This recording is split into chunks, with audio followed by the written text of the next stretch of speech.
Everyone, this is me Sadia है। मैं आपके लिए लेके आई हूँ नवंबर के बाकी महीने की रीडिंग, जो कि शुरू होता है 15 नवंबर से लेके 30 नवंबर तक। ये रीडिंग होगी साइन ऑफ कैप्रिकॉन के लिए। सो देखते हैं कैप्रिकॉन्स के लिए नवंबर के बाकी के 2 हफ्ते जो हैं वो कैसे रहेंगे। इस रीडिंग में हम ऑरेकल कार्ड्स इंक्लूड करेंगे, चार्म्स ऐड नहीं होंगे। So stay tune. और कार्ड शफल करते हुए रिमाइंड करवाऊंगी कि ये एक जनरल रीडिंग है, सबके साथ मैच कर भी सकती है और नहीं भी। सो जो बातें, जो चीज़ें, जो मैसेजेस आपकी लाइफ में आपकी सिचुएशन से मैच करते हैं, आप उन मैसेजेस को पिक करो और बाकी सबको छोड़ दो। अगर आप पर्सनल रीडिंग चाहते हो, पेपाल से या इजी पैसा से पेमेंट कर सकते हो, सिर्फ तभी मुझे रीच आउट करो। रीच आउट करने से पहले डिस्क्रिप्शन बॉक्स में सारी डिटेल्स देख लो। उसमें जो भी सर्विसेज मैं ऑफर कर रही हूँ along with the prices mention है। अगर आप रेडी टू पे हो, सिर्फ तभी मुझे रीच आउट करो, ताकि आपका टाइम भी वेस्ट ना हो और मेरा भी। इसके अलावा अगर आप चाहो तो मुझे इंस्टाग्राम पे फॉलो कर सकते हो फिर डेली रीडिंग्स। और या स्टार्ट करते हैं रीडिंग। देखते हैं कैप्रिकॉन्स के लिए क्या आने वाला है बाकी के महीने में 15 तारीख से लेकर 30 तारीख तक। Starting of the month with the chariot. मुझे लगता है कि आपकी लाइफ में काफ़ी हद तक जो है वो बैलेंस आप करने की कोशिश करोगे, काफ़ी सारी चीज़ों में वापस लाने की, बैलेंस को वापस लाने की कोशिश करोगे। मुझे लगता है आपको लग रहा होगा कि आपकी लाइफ जो है वो इट्स मोर लाइक बैलेंस से ज़्यादा मुझे अलाइनमेंट की चीज़ एक दिख रही है। ऐसा लग रहा है कि जैसे आपका दिल कुछ कह रहा है, आपका दिमाग कुछ कह रहा है, तो आप वहाँ पर अपने आप को अपने एक स्टेबल करने की कोशिश करोगे। बैलेंस से ज़्यादा मुझे स्टेबिलिटी की जो है ना, एक इनर स्टेबिलिटी जो होती है ना, कि आपका एक अलाइनमेंट जो होती है, बेसिकली स्टेबिलिटी भी नहीं, अलाइनमेंट जो होती है, उसके ऊपर आपका ध्यान और तवज्जो रहेगी पूरे टाइम में। क्योंकि मुझे लगता है कि आपको लग रहा होगा कि कोई ऐसी सिचुएशन ज़रूर है आपकी लाइफ में, चाहे वो लव लाइफ से रिलेटेड या घर के मामलात से या काम से रिलेटेड, फाइनेंस से रिलेटेड भी हो सकती है, लेकिन आपका दिल कुछ कह रहा है और आपका दिमाग कुछ कह रहा है और आपको सही नहीं समझ आ रहा कि क्या करना आपके लिए बेटर होगा, दिल की सुनना या दिमाग की सुनना। नाउ सिचुएशन इज़ लाइक कि आप you will feel like torn between the two things. दिल की भी सुनना चाह रहे हो, दिमाग की भी सुनना चाह रहे हो, लेकिन आपको समझ नहीं आ रहा कि क्या करना बेहतर रहेगा।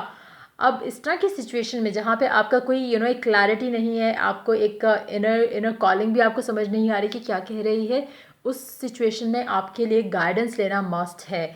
आप कोई भी डिसीजन इस तरह के स्टेट ऑफ बीइंग में नहीं ले सकते। आप अगर कोई भी डिसीजन लोगी तो वो बेसिकली आपको परेशान ही करेगा, आपको डिसअपॉइंट ही करेगा, आपको फुलफिल नहीं होने देगा। आपकी चाहे काम से रिलेटेड भी डिसीजन अगर होगा तो वो ख़राब होगा, लव लाइफ से रिलेटेड भी डिसीजन अगर आप इस तरह की सिचुएशन में लेते हो तो ख़राब होगा। तो कहीं ना कहीं अलाइनमेंट लाना बहुत इंपॉर्टेंट है, कि जहाँ आपका दिल, दिमाग और इनर कॉलिंग जो है वो सेम चीज़ कह रही हो, उसके ऊपर काम करना आपके लिए बहुत ज़रूरी होगा। स्पेशली जब आप ये बाकी का महीना स्टार्ट कर रहे हो, 15 तारीख से लेके मे 20 तारीख तक का जो टाइम होगा, उसमें आपको काफ़ी हद तक ज़रूरत पड़ेगी या महसूस होगी, या आपको फील होएगा कि आपको आपको रिलैक्स करना है ताकि आप सही डिसीजन ले सको।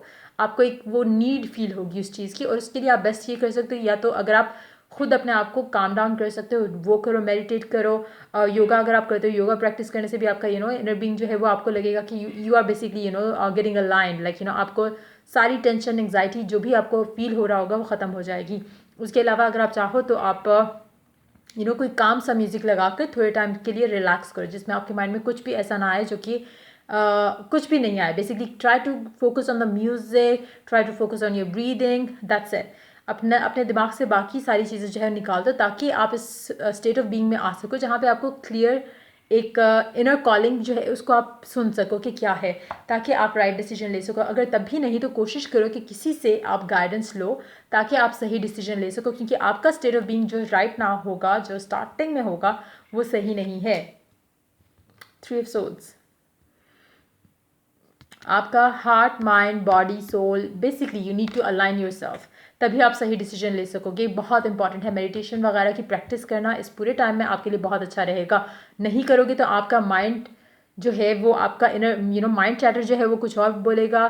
दिल की बात नहीं सुनोगे तो एक अजीब सी टेंशन रहेगी, दिमाग की सुनोगी तो भी टेंशन रहेगी। तो कोशिश करो कि मेडिटेशन आप अपनी प्रैक्टिस में रखो इस टाइम के अंदर स्पेशली।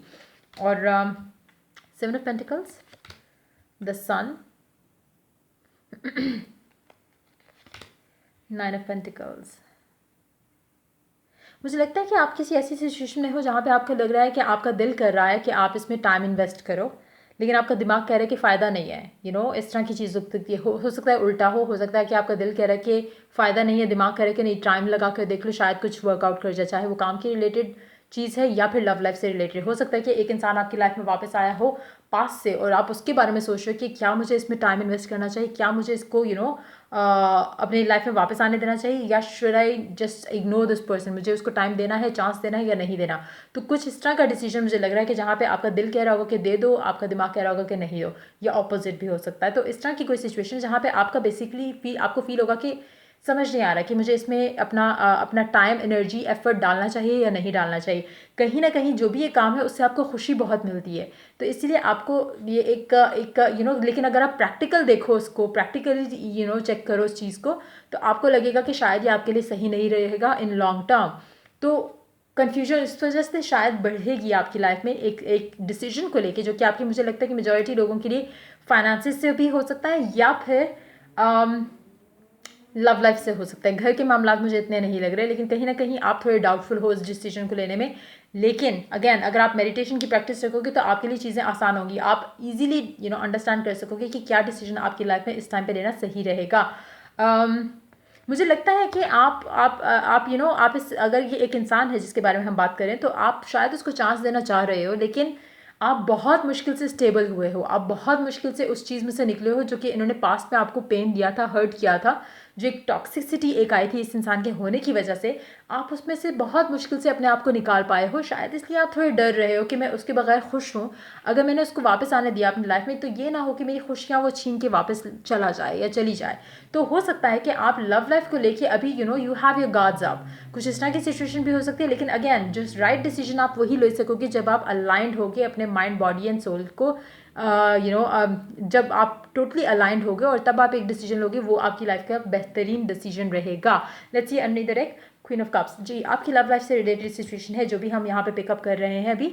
आपकी लव लाइफ में कुछ ऐसी सिचुएशन आने वाली है इन दिनों में जहाँ पे आपको चूज़ करना पड़ेगा, जहाँ पे आपको डिसीजन लेना पड़ेगा, लेकिन सोच समझ के डिसीजन लेना, क्योंकि आप इस स्टेट ऑफ बीइंग में नहीं हो जहाँ पे आप राइट डिसीजन ले सको। हो सकता है कि आप अपनी गलत इस स्टेट ऑफ बीइंग की वजह से आप, हो सकता है कि आप इस इंसान को मना कर दो कि नहीं, मुझे चांस नहीं देना, then may be you are going to regret that, क्योंकि लाइक आई सेड, आप अभी बहुत वल्नरेबल हो कि आप गलत डिसीजन ले लो। तो कोशिश करो कि पहले अपने आप को रिलैक्स करो, अलाइन करो अपनी माइंड, बॉडी एंड सोल को, एंड तब जाके कोई डिसीजन लो ताकि वो सही रहे आपकी लाइफ के लिए। Let's see Oracle card. Love yourself first, your self respect makes you more romantically attractive.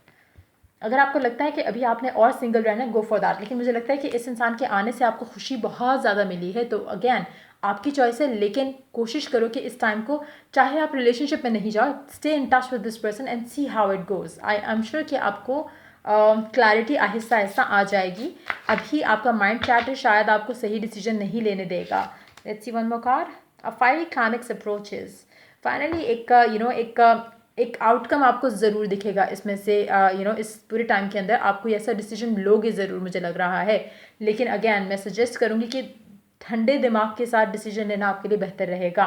सो ये थी आपकी रीडिंग। अगर आपके साथ मैच किया हो, हेल्प किया, गाइड किया, तो लाइक, शेयर और सब्सक्राइब जरूर करो। Till I do the next reading for you guys, take care, bye bye.